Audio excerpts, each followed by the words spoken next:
मोहित 5 बहनों का इकलौता भाई है। उसके पिताजी का स्वास्थ्य ठीक नहीं रहता है। वह स्नातकोत्तर की परीक्षा उत्तीर्ण करने के उपरांत सरकारी नौकरी के लिए आवेदन कर रहा है। बार बार प्रयास के पश्चात भी उसे सफलता नहीं मिल रही है। एक दिन उसे समाचार पत्र में प्राइवेट नौकरी का विज्ञापन दिखाई दिया।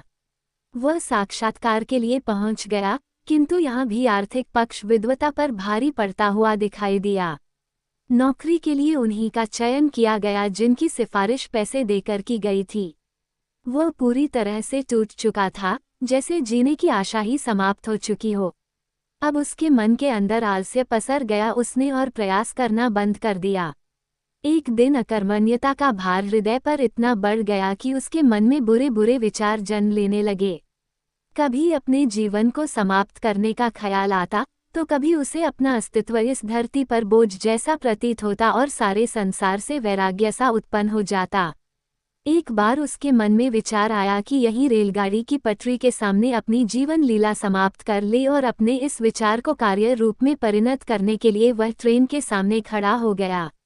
उसे ट्रेन आते हुए दिखाई दे रही थी। उसने आंखें बंद कर लीं। इससे पहले कि उसका मंतव्य पूर्ण हो पाता, किसी ने उसे अपनी ओर धकेल लिया। उसने आंखें खोली तो सामने एक अधेड़ उम्र की महिला खड़ी हुई थी, जिनके मुखमंडल से तेज प्रस्फुटित हो रहा था। मोहित ने आश्चर्यपूर्वक उन्हें देखा। इससे पहले कि मोहित कुछ पूछ पाता, महिला ने उसके गाल पर थप्पड़ रसीद कर दिया। मोहित ने प्रश्नवाचक दृष्टि से उन्हें देखा तो महिला ने कहा, तुम्हें आत्महत्या जैसा जघन्य कदम उठाने से पूर्व अपने परिवार के विषय में सोचना चाहिए था। जीवन की कोई भी समस्या जीवन से बड़ी नहीं होती है, किंतु आजकल का युवा वर्ग शायद सहनशक्ति खो चुका है। मोहित को जैसे होश आया हो, उसकी आंखों में पश्चाताप के आंसू तैरने लगे। शायद जीवन को बचाने वाला जीवन देने वाले से भी अधिक बड़ा होता है। उसने उस अजनबी महिला के चरण स्पर्श करते हुए कहा कि आप ही मेरा मार्गदर्शन कीजिए। मैं 5 बहनों का इकलौता भाई हूँ। पिताजी अस्वस्थ रहते हैं। माँ इस दुनिया में नहीं है। पिछले कई वर्षों से नौकरी के लिए प्रयासरत हूँ, फिर भी नौकरी नहीं मिल रही। कोशिश करते करते थक चुका हूँ। अब मेरे पास एक यही अंतिम मार्ग बचा था, और कोई विकल्प नहीं था। महिला ने उसकी बात समाप्त होते ही कहा, यदि ईश्वर एक रास्ता बंद करते हैं, तो अन्य द्वार खोल देते हैं। श्रम के अतिरिक्त सफलता का अन्य कोई विकल्प नहीं है। वैसे भी मनुष्य हारने के लिए नहीं बना है। यदि तुम प्रयास करो तो मार्ग स्वतः ही दिखाई दे जाएगा। यदि रोजगार नहीं मिल रहा है तो प्राइवेट ट्यूशन पढ़ाकर अपना जीविकोपार्जन करो, किंतु इस तरह हताश होकर जीवन लीला समाप्त करना जीवन रूपी उपहार का भी अपमान है।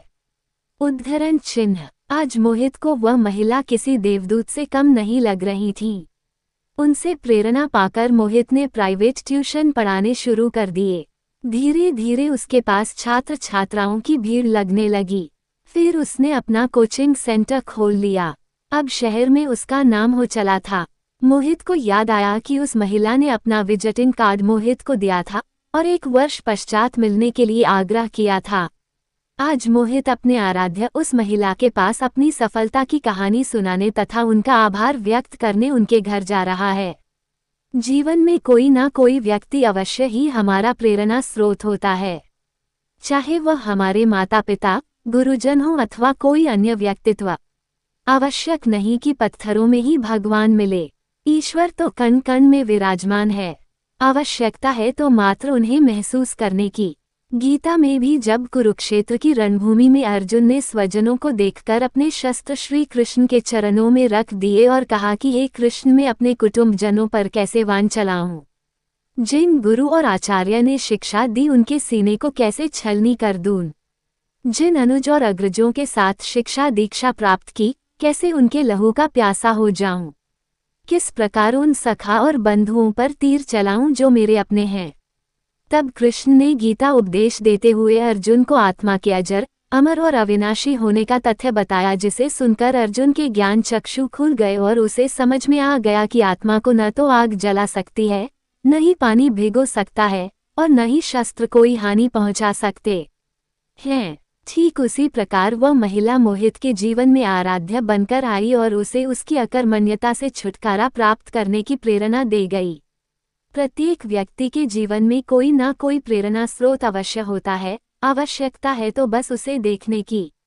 बस हमें अपने नयन खुले रखने होंगे, क्या पता कहीं आसपास ही उस आराध्य के दर्शन हो जाएं और जीवन को नई दिशा मिल जाए।